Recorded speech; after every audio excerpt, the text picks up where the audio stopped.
Now I'd like to show you some other options, some variations on the same process that might, hopefully, will get your imagination going. For this one, I'm going to take my same original image of John Lennon. I've got another piece of watercolor paper. Instead of using my matte medium, I'm going to use just regular acrylic paint. Matte medium is nothing more than clear acrylic paint. So the process is going to work the same, except for instead of making a transparent layer where I can see whatever is on the surface that I'm transferring to, I'm going to have an opaque layer of acrylic paint. And I'm just going to put a little drop on there. And then I'm going to take a palette knife and scrape around a little bit, so I've got kind of an interesting mark that happens there. Okay, and I'll wipe off the excess onto a paper towel. And then what I'm going to do is put my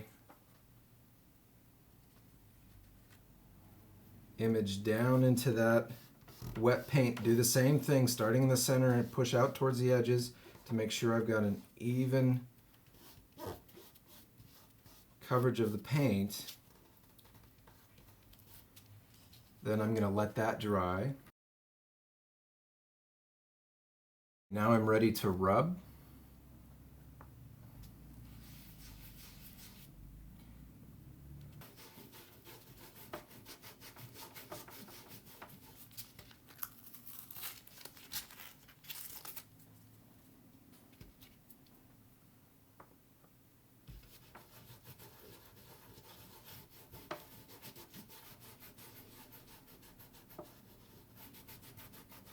You can see what happens is the only place that image transferred is where it came into contact with wet yellow paint. Now I'm going to do a second layer using a texture that I photocopied out of a book of landscapes. What I'm going to do is just tear it, and again I'm going to put my wet paint down there. Remember, it's going to be a transparent layer, so we can do as many layers as we want to and still see what's behind it. Okay, I'm going to put a little bit more paint down this time so I make sure I get a good, clean transfer. All right, now starting in the center and pushing out, make sure that the blue texture comes into contact with matte medium. Now it's dry, and I'm ready to rub the paper off. Okay, and there we go.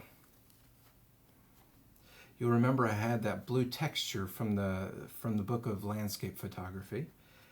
You can see where it cut across this yellow swatch. And we can see the two combine, blue and yellow. We're going to get this kind of dark green there. Third, I'm going to do something a little bit more complicated here. I'll start with my watercolor paper, my image of John Lennon, and here I've got just some scribbles that I had on my computer, an image of scribbles that I printed out. I've also got a pencil, just a regular graphite pencil, some charcoal, and I've got a chalk pastel. So I've got a bunch of different traditional art rendering materials, and what I'm going to do is first I'm going to take the matte medium and I'm just going to glue this piece of paper down on my watercolor paper. So this is not going to be a transfer, this is just going to be a piece of collage. I'm not transferring anything, I'm just gluing it down. To get that to stick really well, what I usually do for any kind of collage is I put matte medium on the surface that I'm gluing it to, and I also put it on both sides of the paper that I'm gluing down. Now with transfer, you don't want to get any of the matte medium on the back side of the paper. You'd be in trouble. But with collage, we do want to get both sides of the collage element saturated with matte medium. Okay, so I'm going to take the piece of paper here, and I've got matte medium on both sides of the paper as well as the surface that I'm gluing to, and then I'm just going to rub it down. The reason I do that is because if you only put the matte medium on one side of the paper or only put it on the surface that you're gluing it down to, you're going to get rippling in the paper. So you get everything saturated with matte medium and it's going to stick down much nicer. Much more nicely, much nicer. Now I've got the collage element. I'm going to take this piece of chalk pastel and I'm simply going to run a mark down here on the paper. You can see I ran into a little bit of the matte medium down there at the bottom.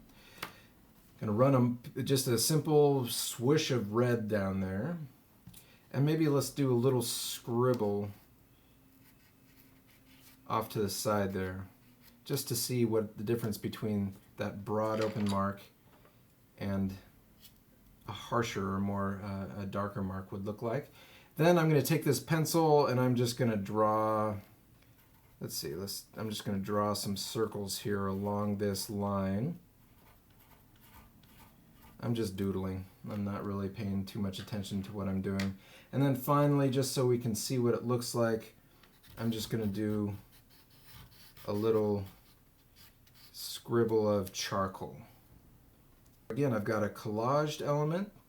I've got a little swoop of chalk pastel. I've got little circles that I drew with a pencil. And I've got this little scribble that I made with regular compressed charcoal. In this case, I need to really apply the matte medium liberally so I don't smudge the chalk pastel or pencil or charcoal here. And I'm going to cover the whole thing, even the areas that I know I'm not going to be transferring onto. I'm going to cover the whole thing so I seal the matte medium, or the matte medium seals the charcoal, pencil, and chalk pastel. Okay? So again, putting a nice even layer of matte medium on the area that I want to transfer to. Then I'm going to take my image, same image I've been using all along, put it face down into the matte medium, start in the center, push out. Now you can see my image didn't cover all of those different elements that I've added here. So the transfer is not going to cover up everything. Let's go ahead and see what that looks like. I'm going to take this water and start rubbing. All right, and there we have it. You can see all that information behind the image that we transferred. We can see the scribbles from the collage element. We can see this red that comes down through there. For this one, I want to do one more layer. What I have here is a small photocopy reverse image of a word. It actually says song when it's correctly oriented. So what I'm going to do here is take a little bit of matte medium and I'm going to put it, let's see, where should I put it? I'm going to put it down here, down here.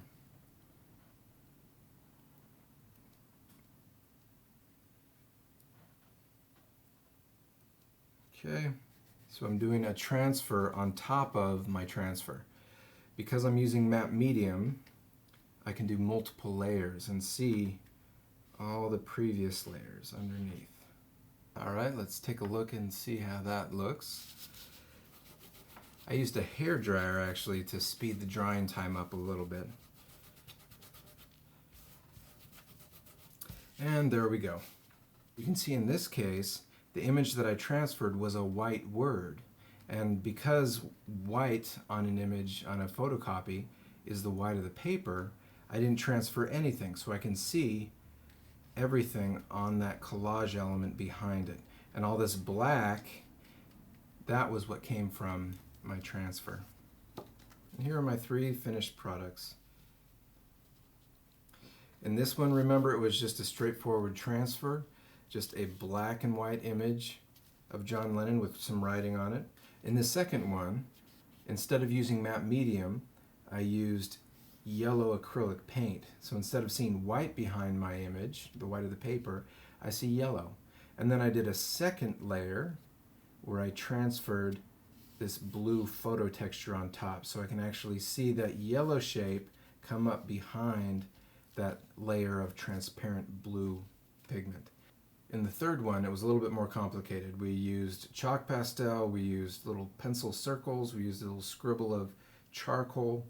Then we transferred our image of John Lennon on top of all those things, and we can see them behind the image. Then I did a second transfer on top of that of this word song. And then I could develop the images even further. I could do multiple layers of transparent transfers. I could do more collage. I could do more paint. I could do pencil, charcoal, you name it. Whatever you'd like. You can do many, many layers. So hopefully you get a feel for what is possible with this very simple photo transfer technique. Thanks for watching.